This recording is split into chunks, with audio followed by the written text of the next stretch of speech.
تم معافی تو مانگو، تم اللہ کے سامنے جھک تو جاؤ۔ اللہ کہہ رہا ہے کہ کون ہے اللہ کے سوا جو گناہوں کو معاف کرے؟ یعنی تم توبہ تو کرو، اپنی غلطی کا احساس اور ندامت اللہ کو شو تو کرو۔ جب یہ کرو گے تو پھر اللہ کے سوا کون ہے جو تمہارے گناہوں کو معاف کرے گا؟ یعنی اللہ ہی تو ہے جس سے ہم نے اپنے گناہوں کی معافی مانگنی ہے۔ ایک اور جگہ اللہ تعالیٰ نے قرآن میں فرمایا وَمَن يَعْمَلْ سُوءًا أَوْ يَظْلِمْ نَفْسَهُ ثُمَّ يَسْتَغْفِرِ اللَّهَ يَجِدِ اللَّهَ غَفُورًا رَحِيمًا۔ اگر کسی سے کوئی گناہ کا کام ہو جائے یا وہ اپنے اوپر ظلم کر بیٹھیں اور پھر اللہ سے معافی مانگے، اللہ کے سامنے استغفار کریں، تو وہ اللہ کو معاف کرنے والا پائیں گے۔ اللہ کو معاف کرنے والا پائیں گے، اللہ کی طرف سے گارنٹی ہے۔ تم سچے دل سے توبہ تو کرو، معافی تو مانگو، اپنی اس گناہ کے اوپر احساس جو ہوا ہے تم اس چیز کو اللہ کو شو تو کرو، واقعی تمہیں احساس ہوا ہے۔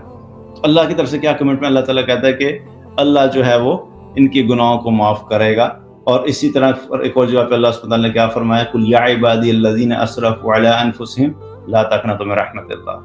اے میرے وہ بندو جنہوں نے اپنی جانوں پہ ظلم کر دیا ہے، تم اللہ کی رحمت سے کبھی مایوس مت ہونا۔ لا تقنطوا من رحمت اللہ ان اللہ یغفر الذنوب جميعا انہ هو الغفور الرحیم۔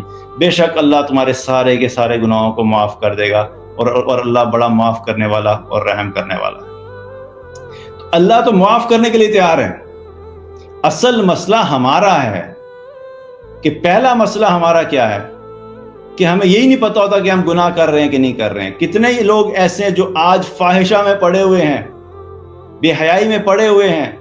بہت سی خواتین ایسے ڈریسز پہن کے باہر نکل جاتی ہیں نامحرم مردوں کے سامنے، جس کی وجہ سے مرد ان کی طرف اٹریکٹ ہوتے ہیں۔ یہ فاحشہ ہے عورت کی طرف سے۔ بہت سی خواتین ایسی ہیں جو مردوں کے ساتھ انٹرمنگل کرتی ہیں بغیر کسی ضرورت کے، یہ بھی فاحشہ میں آتا ہے۔ یہ مرد کے لیے بھی فاحشہ ہے، عورت کے لیے بھی فاحشہ ہے۔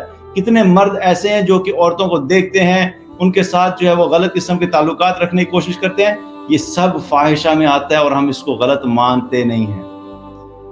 کسی بھی غلطی کی اصلاح کی جو پہلی چیز ہوتی ہے، پہلی سٹیج ہوتی ہے، وہ ہوتی ہے ایکسیپٹیبلٹی، اپنی غلطی کا اعتراف۔ اور کسی بھی غلطی کے اعتراف کے لیے اتنا علم ہونا کہ کیا غلط ہے اور کیا صحیح ہے۔ اگر آپ کو یہی نہیں پتا کہ جو کام آپ کر رہے ہیں وہ صحیح ہے یا غلط ہے، تو آپ اس پہ توبہ کیسے کریں گے؟ اگر ایک خاتون کو یہی نہیں پتا کہ وہ سکن ٹائٹ ڈریس پہن کے جب باہر نکلتی ہے تو یہ صحیح کام ہے یا غلط کام ہے، کیونکہ بہت سی ایسی ہیں جو کہ شروع سے ہی عادت ہے، بھئی ہم جس سوسائٹی میں پلے بڑے ہیں اس میں سب یہی دیکھا ہم نے، تو اس میں کیا غلط بات ہے؟ اب اگر کسی سوسائٹی کے اندر یہ نارم چل رہا ہے تو اس نارم کی وجہ سے ایک مسلمان عورت کے لیے وہ ڈریسنگ جائز نہیں ہو جاتی۔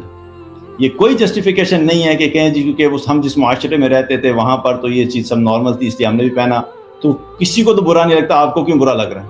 بھائی کسی کو برا لگے یا نہ لگے، اصل چیز جو میٹر کرتی ہے کہ اللہ کو برا لگ رہا ہے کہ نہیں لگ رہا۔ اگر کوئی عمل اللہ کے نزدیک غلط ہے تو دنیا کے کسی کونے میں بھی جا کے کریں گے وہ غلط ہی رہے گا۔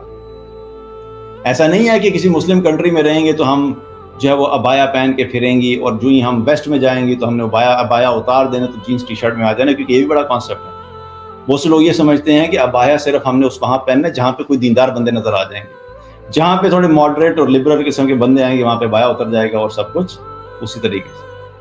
تو یہ اپنی مرضی سے اس چیز کو ڈیسائیڈ کرنا کہ کیا صحیح ہے کیا غلط، ہماری مرضی سے کوئی چیز صحیح ہے غلط نہیں ہوگی۔ صحیح اور غلط جو قرآن و حدیث کے اندر واضح ہے۔ تو اللہ سے کیا ہے کہ اللہ کے سامنے توبہ کرنا، اللہ سے معافی مانگنے کی پہلی چیز کیا ہے کہ اپنے اندر تو یہ چیز پیدا ہو۔ اللہ تو معاف کرنے کے لیے تیار ہے۔ اور اسی طریقے سے حدیث میں آتا ہے کہ نبی کریم صلی اللہ علیہ وسلم نے فرمایا کہ اللہ سبحانہ تعالیٰ جو ہے وہ رات کو اپنا ہاتھ پھیلاتا ہے تاکہ دن کو گناہ کرنے والا توبہ کر لے، اور اللہ سبحانہ تعالیٰ دن کو اپنا ہاتھ پھیلاتا ہے تاکہ رات کو گناہ کرنے والا توبہ کر لے۔ اور یہ عمل چلتا رہتا ہے اس وقت تک جب تک کہ سورج جو ہے وہ مغرب سے طلوع نہ ہو۔ یعنی اللہ سبحانہ تعالیٰ نے قیامت تک موقع دیا ہوا ہے۔ جو شخص اس وقت تک موجود ہوگا اور اس وقت بھی اگر کوئی توبہ کرے گا، اس قیامت کے قائم ہونے سے پہلے پہلے اور سورج کے مغرب سے جب وہ طلوع ہونے سے پہلے پہلے، کیونکہ یہ قیامت کی بڑی نشانیوں میں سے ہے، تو اللہ سبحانہ تعالیٰ اس شخص کی توبہ قبول کرنے کے لیے تیار ہیں۔ اللہ دن کو بھی آپشن دیتا ہے، اپرچونٹی دیتا ہے، توبہ کر لو، جو رات کو تم نے گناہ کیا تھا تم توبہ کرو، اللہ تمہاری توبہ کو قبول کرے گا۔ اللہ رات کو دوبارہ اپنے دروازے کھولتا ہے مغفرت کے، کہ دن کو جو تم نے گناہ کیا اس سے توبہ کر لو، میں تمہیں معاف کر دوں گا۔ دن میں 2 دفعہ اللہ سبحانہ تعالیٰ اپنے بندوں کی توبہ کے لیے جو ہے وہ اس خصوصی طور پہ ان 2 اوقات کا ذکر آتا ہے، ورنہ توبہ کرنے کے لیے کوئی خاص وقت جو ہے اس کی شرط نہیں ہے۔ کسی وقت بھی احساس ہوا، فوراً اٹھے، 2 رکعت نماز نفل پڑھی، اللہ سے اس گناہ کی معافی مانگی تو اللہ سبحانہ تعالیٰ معاف کر دیتا ہے۔ لیکن یہ 2 اوقات تو ایسے ہیں جن میں خاص طور پہ اللہ لوگوں کو اپنی رحمت اور اپنی مغفرت کی طرف متوجہ کر رہا ہے۔ سارا دن غلطیوں میں گزار دیا، اب رات کو توبہ کر لو تم، ٹھیک ہے تمہارے گناہوں کو معاف کر دوں گا۔ ساری رات گناہوں میں گزار دی، صبح اٹھ کے اور توبہ کر لو، اللہ تمہارے گناہوں کو معاف کر دے گا۔ تو یہ کیا ہے؟ اللہ سبحانہ تعالیٰ تو معاف کرنے کے لیے جو ہے اپنے بندوں کو تیار ہے۔